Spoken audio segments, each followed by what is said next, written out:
There are some exciting new additions to the library's digital collection that can be accessed from the library's homepage, and many of these relate to the history of firefighting in Indianapolis.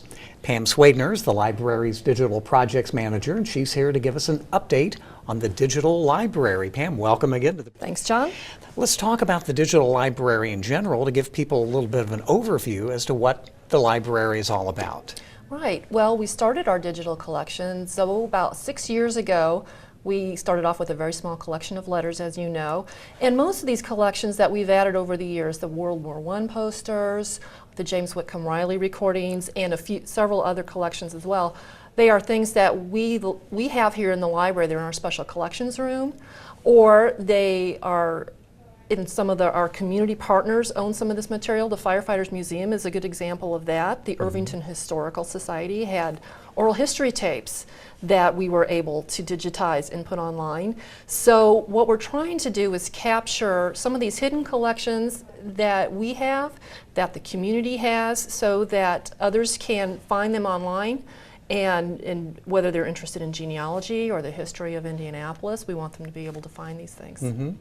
Well, not only is your staff working hard to continually add to the collection, but it seems the public is taking to them as well. Yes. They've become fairly popular. Last year, I believe there were about 150,000 views. Yes, yes. We're able to track how much usage we're getting over all of our collections, and we have, as you said, we had quite a few last year, and the Shortridge yearbooks seem to be very popular. The Firefighters Museum is equally popular, and we have many other collections that get a lot of use throughout the school year.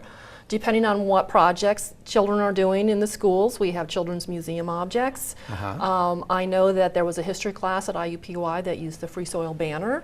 So we're glad we're reaching these other places so that they know what we've got and we can help them with their research. And you mentioned one of my personal favorites on the digital library collection, the James Whitcomb Riley audio recordings.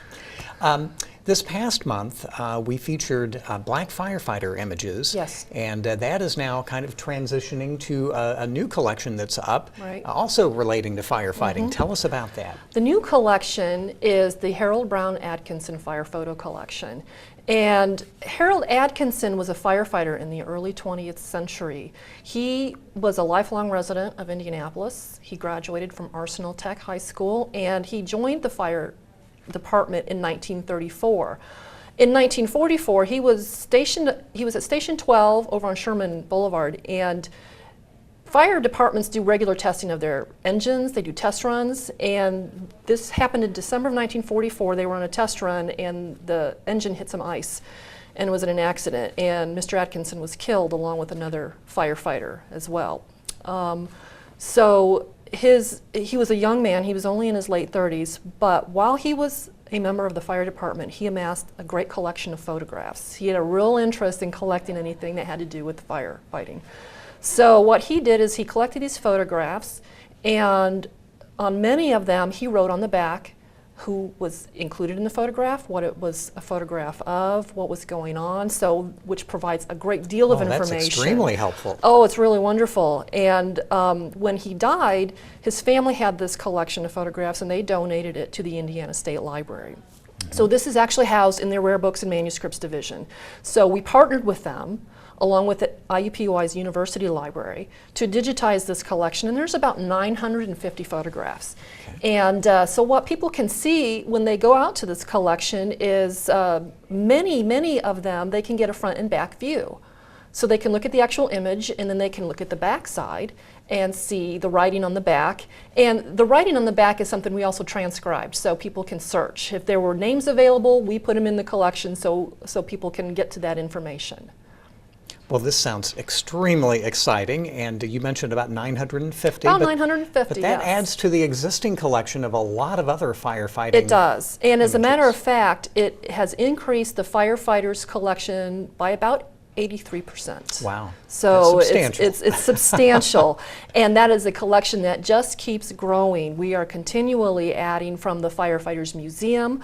We hope that we get more African-American firefighters photos along with that, and so that collection keeps growing. We have a lot more that are waiting to be loaded as well from the museum. And I have to mention, we have great partners for these projects. And the African-American Firefighters collection, as well as the Harold Brown Adkinson collection, was funded by the Institute for Museum and Library Services, and they've given us money before. They are the ones who deal with the LSTA grants, and the Indiana State Library helps us administer those. So we're very fortunate to get that money and to work with IUPUI University Library and the other partners that contribute to these. Well, it's just another service here at the library. People can access these historic images from the library's website.